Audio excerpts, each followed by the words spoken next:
Paano malalaman kung legit ang kausap?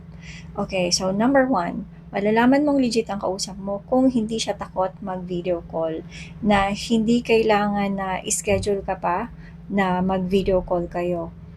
If free time niya, alam mo na free siya from work or weekend, available siya.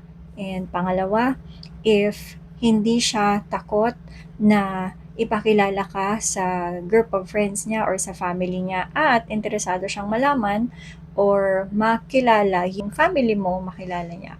And pangatlo is consistent siya.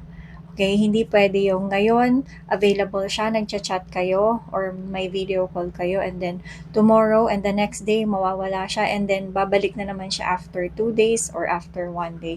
Kailangan merong consistency. So again, tatlo. Number one, hindi siya takot mag-video call. Pangalawa, gusto niyang makilala yung circle mo, family mo, friends mo, and also sa kanya, gusto kanyang ipakilala sa family and friends niya kung siya lang mag-isa, at least sa circle of friends niya.